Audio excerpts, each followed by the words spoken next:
People carry things around to remind them of things that are important to them and to remind them of things that they need to remember. So married people wear a wedding ring, sometimes to tell the world that they're married, and depending on the person, sometimes to remind themselves that they are married. Muslim women wear burqas as a sign of their devotion. Hindus have a tilaka on their forehead as a sign of holiness. It represents spiritual enlightenment. Jewish women wear a tzitzit attached to their prayer shawl as a sign of their devotion to God. Jewish men get circumcised as a reminder of their covenant with God. It's a little bit worse than what a woman gets. Some people get tattoos of girlfriend or boyfriend's name on their arms. And this is for free. I always think it's wiser to wait until you're married before you tattoo somebody's name on your body.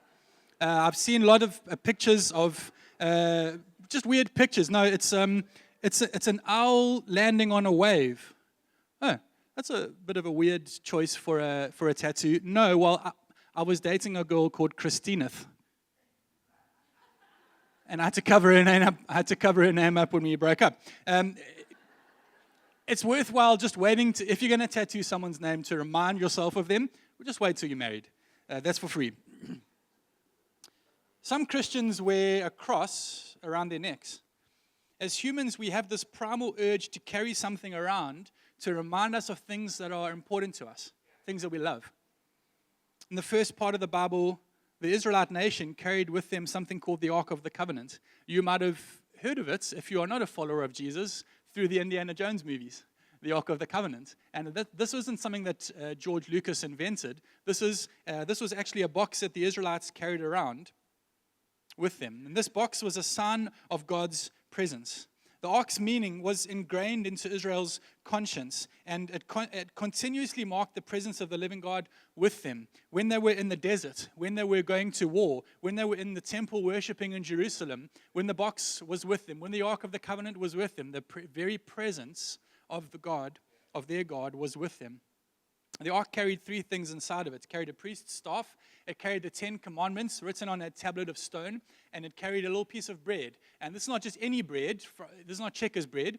This is a bread called manna that God had provided for the Israelites in the desert for 40 years where they wandered. God provided something called manna. And then the word manna means, what is it? The Israelites didn't know what it was. All they knew was that God provided it for them for 40 years, and it sustained them. They didn't know what it was, but he provided it, and it sustained them. This ark was overlaid with pure gold, and perched on top of it were 2 cherubim angels, symbolizing all of the angelic host worshiping with creation, joining with creation and worshiping God. And so when you add all of that up, the staff, the stone tablets, the pure gold, the manna, the gold angels, you get a pretty heavy object. The weight of it, the glory of it, the heaviness of it, and God was present. When we read the story of the Ark of the Covenant, we discover this Hebrew word kabod, and it means 2 things. It means glory and it means weighty. And God's presence was not only glorious, but there was a kind of heaviness and weightiness to it, kind of like carrying a box of gold and stone and bread around in the desert. I think this explains how people responded to God's kabod in the Bible. The priests, Ezekiel, Peter, Isaiah, all responded by falling down with an overwhelming sense of fear when they experienced God. This was their first reaction. And in the scriptures, there is a story of a man who touches the ark. The ark is being transported somewhere on a wagon, and one of the oxen that is pulling the wagon stumbles, and the ark is about to fall, and a man reaches out and he touches it to stop it from falling. You think it's a good thing, and as he touches it, he falls dead. And so either God is really uncomfortable with people in his personal space, or there is something about the glory of God that is terrifying, weighty, and unbearable. The worst moments in Jewish history comes when the Babylonians sack the city of Jerusalem in 586 BC, and they destroy the temple, and they take with it all of their religious relics. And among the things that are lost is the Ark of the Covenant, which is why we need Indiana Jones to prevent the Nazis from getting it, right? But the Ark of the Covenant is lost, and to this day, it remains lost. It could have been melted down, it could have been stolen and sold off for parts, it could be sitting in a cave in Iraq somewhere. To this day, the Ark of the Covenant remains lost. The sign of God's glory amongst his people was gone, stolen, lost, or destroyed. The sign of God's presence with his people was gone. The glory had departed. The Jewish people live with this trauma over their sociology to this day. If you read any book of the Bible that was written after this time, Book of Lamentations, Jeremiah, Ezra, the word kabod is ominously and very symbolically absent. The glory had departed. It was as if God had left them. 4 centuries later, a small child is born. He lives a pretty unremarkable life, and then he's horrifically murdered. And then a few people start claiming that he was actually God. He had a bunch of men that followed him around and lived their life with him. And one of these men was a man by the name of John. And he wrote a number of documents detailing Jesus' life story. And the beginning of the story that he writes is quite telling. See, John is a Jewish man, and as a Jewish man, he's been living with the pain, the trauma, and the grief, and the loss of God's kabod, of the presence of God amongst his people. When John starts to write about Jesus, he says this in John chapter 1. He says, "The Word became flesh," in verse 14, "and made his dwelling among us. We have seen his glory, the glory of the one and only Son who came from the Father, full of grace and truth." This isn't just a throwaway line for John. This isn't something that John thought Jesus looked nice. See, he knows the trauma, that the temple was trampled and the glory was gone. And now what he is telling the Jews is that I've seen the glory again. The glory has returned, and it's very different to what it looked like. It's come in a very different form to what it was before. See, when you look at the nativity scene that we typically put up at Christmas time, you will see 2 angels on top of the manger worshiping God. Don't ignore those angels, because they're there for a very specific reason. Remember, we said that the Ark of the Covenant had 2 angels over it as a symbolic of all the heavenly hosts joining with creation in worshiping God. They're there for a reason. A 15-year-old girl by the name of Mary has become the new Ark of the Covenant that bears the presence of God into the world. When Jesus is born, the Greek is often translated as manger, and so we said Jesus was born in a manger, but actually the Greek word for that is something that pigs eat out of. It's a feeding trough. Jesus is born into a feeding trough. It seems that Jesus was born to be eaten. And a little bit later in his life, Jesus teaches about himself, and he says to people, "I am the bread from heaven. I am the bread from heaven." So if Mary was in fact the new Ark, she bore back into the world the manna that was lost with the original Ark. And the world responded the same way that the Jews had. "Who is he?" As the Jews said, "What is this manna?" The world responded with, "Who is this Jesus?" The bread of heaven. So Mary becomes the new Ark, a vessel that houses but doesn't contain the glory of God. See, the Ark of the Covenant was never meant to contain the glory of God. It was a symbol of God's presence. It housed the presence of God, but it was never meant to contain it. So that's a cool story about an ark, John, but why are you telling it to us? We're in a series called Woven, as Jack said, and we're looking at some of the people in the Bible and how their stories are woven together, and how your story is not only woven into my story, but how both of our stories are woven together with the people in Scripture, and that together we have this beautiful tapestry of God's story with humanity. It's not. It didn't start and then end, and then now we're in like the after effects. No, it's continuing. It's one big tapestry from beginning to end, God's story with humanity, all woven together, threads that line up with one another, threads that are bound together. And so today we're looking at the life of a young girl called Mary, the one who bore Jesus into this world. I don't know if you've ever thought about the pressure on this 15-year-old girl. New babies are hard work. I've had new babies. I've had a few of them. And they're very fragile. Why is there a soft spot on their heads that can kill them? I don't know, that's a bad idea. It just seems like a bad idea. I don't know if you've thought about the pressure. The pressure of a newborn, like you sit there holding it and you think, don't kill this baby. You've suddenly become very aware that you are quite big and they're really small and fragile, right? Thank you.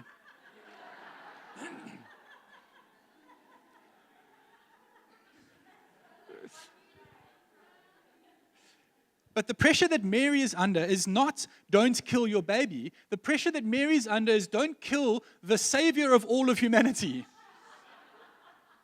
Right? If you're going to drop a ball, it's not going to be this one, right? And Mary's 15 at the time. She's not a lady. She's essentially a young girl. Mary has to carry the full weight of God's glory. She has to deliver her baby to be fed on, and then eventually to watch him die a shameful, horrific death.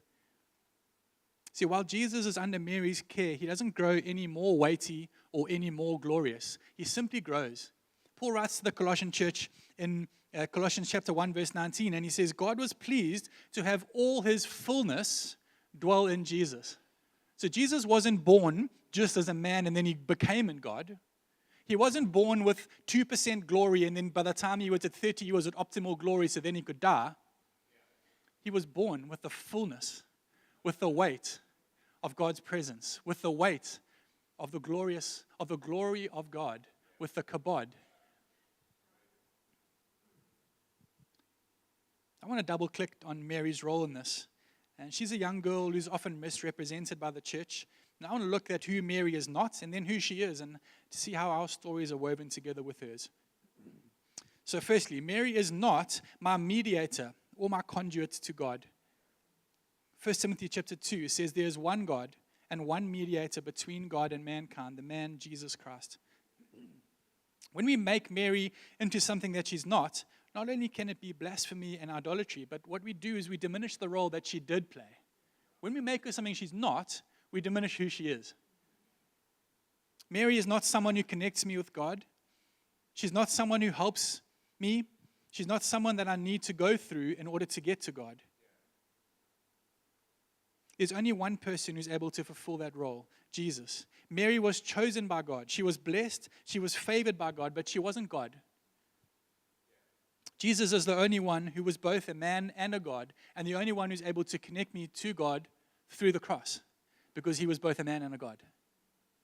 I think one of the reasons that we don't preach on Mary very often is that people have made her out to be something that she never was. We've never had to go through Mary before we get to her son so that we can get to God. Mary is only a person, not to be worshipped or idolized. Again, if we make Mary into something that she's not only can it be blasphemy and idolatry, but we also do an injustice to the role that she did play. So what can we learn from Mary, and how are our lives woven into hers? 5 quick things and then we're done. Firstly, she passes on the glory, the kabod of God to others. Luke chapter 1, Mary goes to visit her cousin, who's also pregnant at the same time. Her cousin Elizabeth is pregnant at the same time as her with John the Baptizer. And it says this in verse 39. At that time, Mary got ready and hurried into a town in the hill country of Judea, where she entered Zechariah's home and greeted Elizabeth. When Elizabeth heard Mary's greeting, the baby, John the Baptist, leaped in her womb. And then Elizabeth was filled with the Holy Spirit.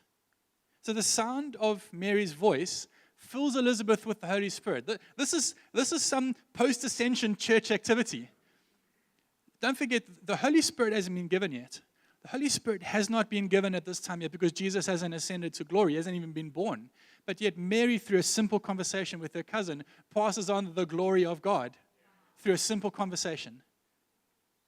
Friends, sometimes the glory and the weight of the presence of God is wrapped up in our words and our interactions with others. You can pass on the glory simply by speaking to people. I'm not talking about people shaking and falling on the floor when you're talking to them. I think we have to normalize the weighty presence, the glory of God being passed on and received without being plain old weird. Daddy Daniel used to call it being naturally supernatural. Don't just be supernatural and don't just be natural. Be naturally supernatural. To be supernatural, to pass on and receive the glory, the presence of God, you don't need to be weird. It should be a natural thing. Mary does it by having a simple conversation. There's no shandabundadas. She just has a simple conversation with her cousin. Thank you. There are people desperate, friends. I want you to listen to this. There are people desperate for you to pass on the glory of God to them by having a simple conversation. Don't come here and not speak to anybody. There are people desperate for a simple conversation that you can pass on the glory of God to. Don't come and talk to the same one person, two people, same person week after week, year after year. Have a simple conversation.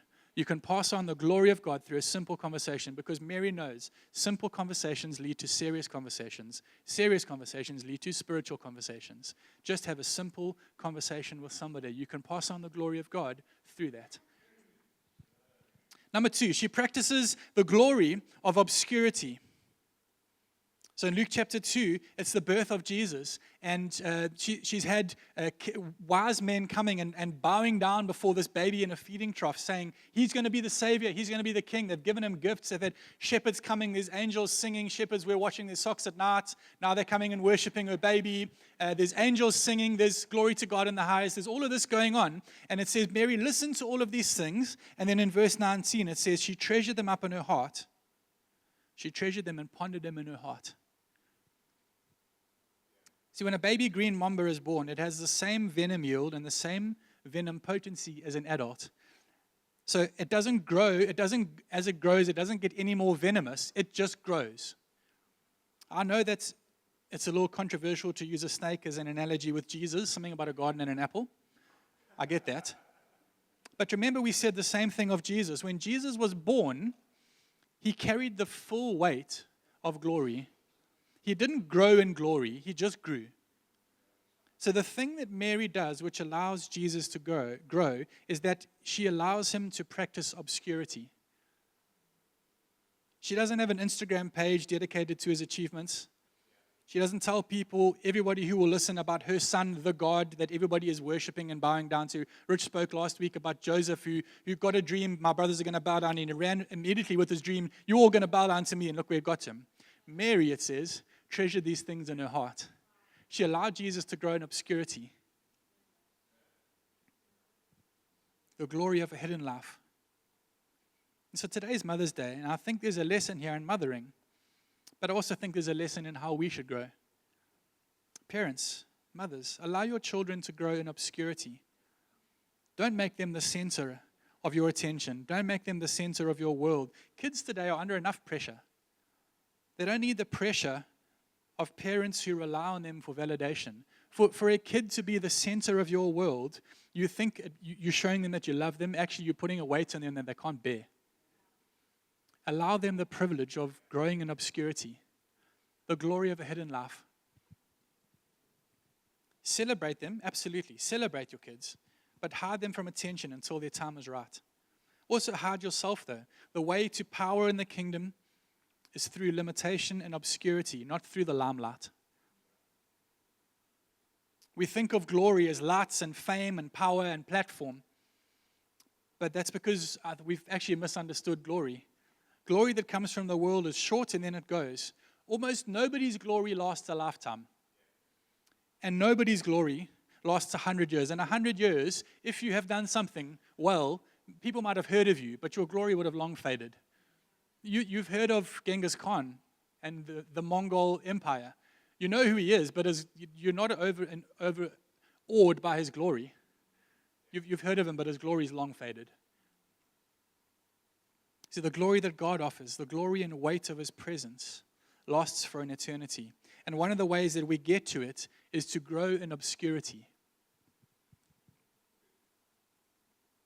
Number 3, Mary practices benevolent detachment. It says this in Luke chapter 2, verse 42. When he, Jesus, was 12 years old, they went up to the festival according to their custom. Mary and Joseph and the family went to Jerusalem for a festival. After the festival was over, his parents were returning home, and the boy Jesus stayed behind in Jerusalem, but they were unaware of it. Thinking he was in their company, they traveled on for a full day.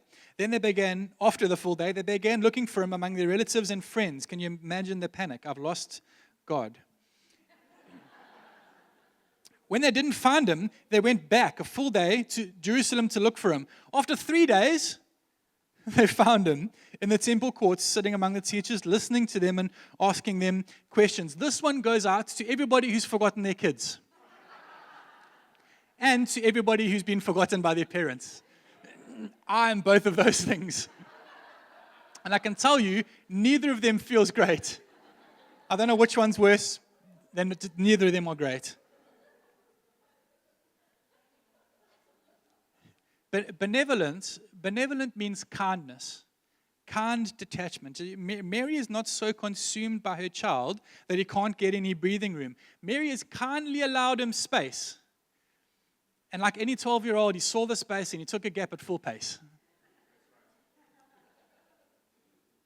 But this story isn't here to shame Mary and Joseph. Far from it. This story is in here to show us that there's no shame in deficiency. There's no shame in your deficiency. So you might be sitting here thinking, how can my children ever flourish given the parent that I was?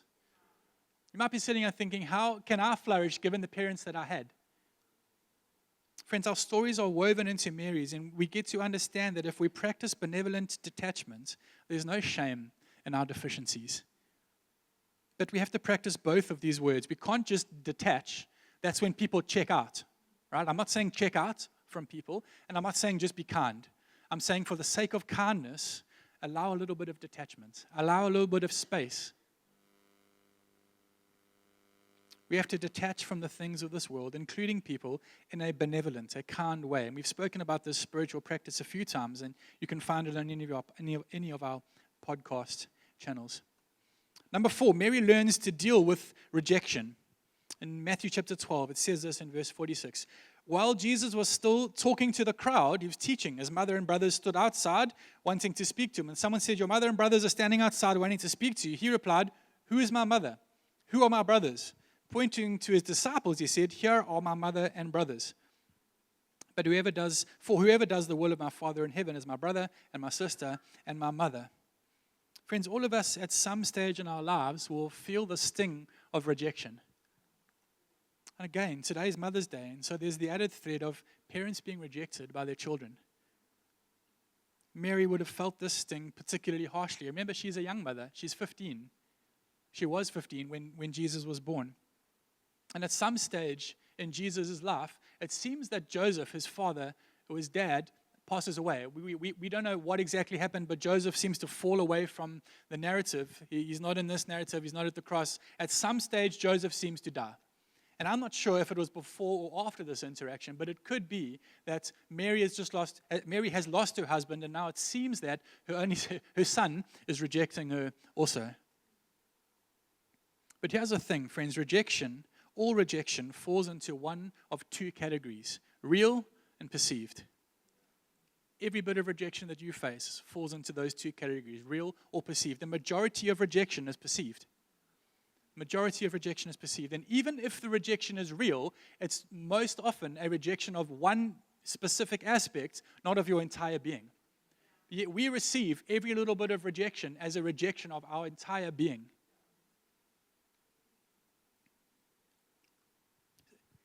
This is perceived rejection. Jesus isn't rejecting Mary. He loves her. He's giving value and worth to the people in front of him rather than rejecting the people who are not in front of him. That's what he is doing. So don't look at what he's not doing. Look at what he is doing. But Mary still would have perceived this as rejection, and she would have had to have processed and deal with this in order for us to be able to learn the last lesson that we learned from her today, and that is lastly that Mary bears the full weight of glory. In John chapter 19, we find Jesus crucified on the cross. It says, near the cross of Jesus stood his mother's sister, Mary, the wife of Clopas, and Mary Magdalene, 3 women all called Mary. When Jesus saw his mother there and the disciple whom he loved standing nearby, he said to her, woman, here is your son, and to the disciple, here is your mother. From that time on, this disciple took her, Mary, into his home. Friends, if Mary had never dealt with her perceived rejection of Jesus previously, she would never have been able to be present at the cross. And she never, which is a death that is not only full of horror and brutality, but it's also a death of deep shame, because it's a death reserved for the scum of society. And this is her as a mother. I gave birth to the scum of society. What everybody around me is telling me is the scum of society. So none of Jesus' disciples are closely present at the crucifixion. It says John was standing a little way off. John is the closest, and he is a little way off. Mary is close. John is far off. The rest of the disciples have scattered and left Jesus. the one who had borne the weight of his glory as he entered into this world, is now one of the very few who choose to be present and feel the full weight of his glory as he fulfills his purpose in coming to earth. Mary doesn't have the luxury of disowning him, of distancing herself from his shame. I don't know him. It's got nothing to do with me. No, you're his mom, and you're standing next to him. She doesn't have the luxury of turning her head as her son is beaten and stripped and nailed to the cross. See, everybody else here present isn't aware of it. But what Mary is experiencing in that moment is the full weight of the glory of God. Because the glory of God glories in the things that the world considers shameful, things like a cross. The glory of God shames the things that the world considers glorious. For example, putting somebody on a cross. Mary is the one who sits with the full weight of the glory of God and bears it in that moment. Friends, I think we've lost the weight of glory. We attach the word glory to winning sports games, to being famous and rich. That's what we consider glory. And yet there's no weight attached to it. That is vapor. You might be able to see it and feel it for a while, but it soon fades. It disappears because there is no weight attached to it. Mary, the mother, feels the full weight of glory at the cross. We know that Jesus' last words on the cross are, "It is finished." But his second to last words are to his mother, "This is your son." And to John, "This is now your mother." His last act before he dies is to put the people that he loves the most on earth into a family. Friends, sometimes what it means to bear the weight of the glory of God is to allow ourselves to be put into a family. He gives his disciple another mother, and he gives his mother another son. See, friends, you don't have to have given birth to be a mother. There are people desperate for children, and there are people likewise desperate for parents, for mothers and fathers. Be children in the faith. Be a child in the faith. Be parents, mothers and fathers in the faith. You want to grow in experiencing the full weight of God's glory? Find people that you can be a mother or a father to. Find people that you can be a son and daughter to in the faith. Friends, can you see yourself as a house for the glory of God? A vessel that houses the glory of God, but yet doesn't contain it. Paul goes on to write in the New Testament of the Bible that we have this treasure held in jars of clay. He says the vessel that holds it is fragile. It's not made of gold and wood and it's ornate. No, it's a fragile clay vessel. But it holds within it something of infinite worth. See, if you knew what was inside that fragile clay vessel, you would take super good care of that vessel. It's what's on the inside that gives that vessel worth. But if you don't care for the vessel, you also end up losing what is on the inside. Friends, your life has worth because it can house the glory of God. It can't contain the glory of God, but it can house the glory of God. If you are in Christ, you become that leaky, fragile vessel that houses a treasure that is more valuable than anything ever created. The kabod, the glory, the presence of God. Mary's life is the story of the weight of the glory of God coming to dwell in humans. And the only way for that to happen is the same way that it happens for Mary, through Jesus. Mary is the better Ark of the Covenant, not one made of wood, stone, or gold, but one made of flesh. Jesus is a better presence of God. He is a better kabod, not one that can be lost or stolen, sitting in a cave somewhere, but one who never leaves us or forsakes us, one who comes and lives and dwells with humanity. Can you stand with me, please?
you.